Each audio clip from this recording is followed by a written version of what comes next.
First, it was suspended indefinitely. Now Hong Kong's leader says it's dead. Chief Executive Carrie Lam went on TV to announce there was no plan to reintroduce the controversial bill that would have allowed extradition to China. She said her government's work on it had been a total failure, but she stopped short of saying the bill had been withdrawn completely. The measure sparked a huge wave of protests in the former British colony, which is now part of China but is supposed to enjoy a level of autonomy. On the 18th of June, I have tendered my most sincere apology for the disturbances and tensions and confrontations caused by our work in amending the Fugitive Offenders Ordinance. But there are still lingering doubts about the government's sincerity or worries whether the government will restart the process in the Legislative Council. So I reiterate here, there is no such plan. The bill is dead. So my sincere plea is please give us an opportunity, the time, the room for us to take Hong Kong out of the current impasse and try to improve the current situation. But protesters have already come out refusing Carrie Lam's pleas. They say the chief executive needs to formally withdraw the disputed bill and that so far she has not promised to do so. We heard from Carrie Lam this morning that the extradition bill, she still refused to say the word withdraw. The extradition bill being put in the Legislative Council is a very legal, very formal legal proceedings. However, she only said that the bill is dead. We cannot find the word dead in any of the laws in Hong Kong or any legal proceedings in the Legislative Council. If she still insists this kind of attitude, the outcome will be the death of this city, because I couldn't see any future if we do not address the core value. On the other hand, she's only putting fire on the oil, putting oil on the fire. That means we will anticipate more outcry, more people come to the street and demand what we need to have, the 5 requests and the democracy in Hong Kong. Well, joining me now live from Hong Kong is NBC News foreign correspondent Matt Bradley. Matt, what are we to make of this? We've got that statement from Carrie Lam. It looks like a climb down, but it's not pleasing the protesters. How significant is it, do you think? Well, it's kind of hard to say, isn't it? Because, of course, it looks like it's kind of a word game here. And, the protesters make an interesting point here. If Carrie Lam actually intends to withdraw the bill, why not just use that word? Why not just say, we're withdrawing the bill? We won't be proceeding. Instead, she's kind of dancing around it, saying that this is dead, that there's no plans to continue. And the protesters, they might actually have a point here if they're saying that, she should just go ahead and withdraw the bill. There is no, as one of the protesters just mentioned that you screened there is no word for dead in the basic law of Hong Kong. So how can they know that she's being sincere?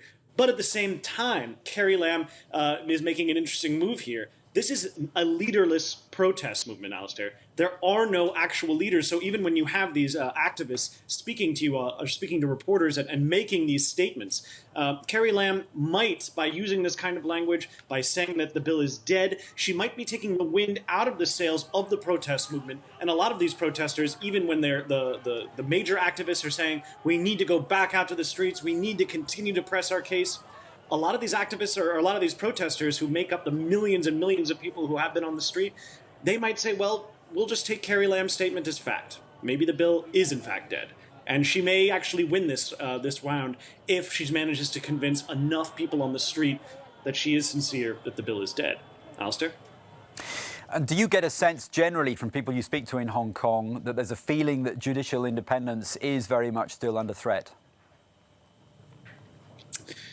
Yeah, it's unclear because, of course, the people that we have been speaking to are the activists. You know, they're the people who are out in the street, the people who are out protesting. But for the millions and millions of other Hong Kongers, you know, they are not so tolerant of a lot of the hooliganism and a lot of the violence that we've seen in the last week. So while a lot of these protests seem extremely orderly, very peaceful, Hong Kong, if nothing else, is a place of business. And while a lot of people here support the protesters and the activists for safeguarding what is a separate system, very much a capitalist and liberal system when compared to mainland China, they're really not going to have much patience for breaking windows, for busting into the Legislative Council building like they did last week. So the protesters, too, are at a bit of an impasse. And there's a lot of divisions within the protest movement that Carrie Lam, by kind of making what looks like a major concession, may be playing towards. She might be trying to play towards a lot of the protesters who want this all to end, who want to restore peace and order and have business as usual. Alistair? Matt Bradley of NBC News, live from Hong Kong. Thanks very much for joining us. Well, what caused these protests to occur and what next for the people of Hong Kong? Rosie in the Cube has been looking into this. This is what 1 million people protesting look like. At that point, 1 in 7 of the population of Hong Kong.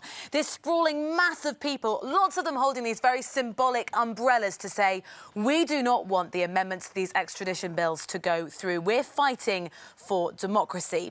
Let's wind back and see where this started. Actually, in February, that's the first indications. Hong Kong Security Bureau submit the proposed amendments to the extradition laws. Then in March, people get wind of this. They start to protest. It ramps up in April when Carrie Lam, the Hong Kong chief executive, says these amendments to the extradition laws, this is what I want to achieve. And therefore, we see mass protest. The Civil Human Rights Front, that's a group of pro-democracy groups in Hong Kong who've really been spearheading these protests. They had several demands. No extradition to China. That was critically the first one. But the second one, Carrie Lam out.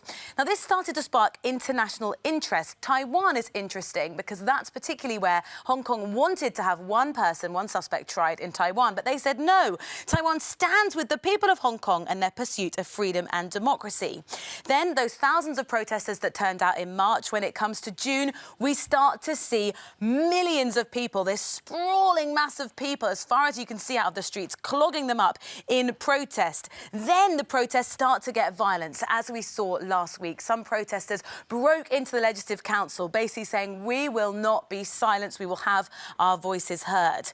Carrie Lam's response at that point was a doubling down. She said, nothing is more important than the rule of law in Hong Kong. That has not stopped protesters. Just this last weekend, more protests taking place in the city, but also in the commercial areas as well as outside the Parliament.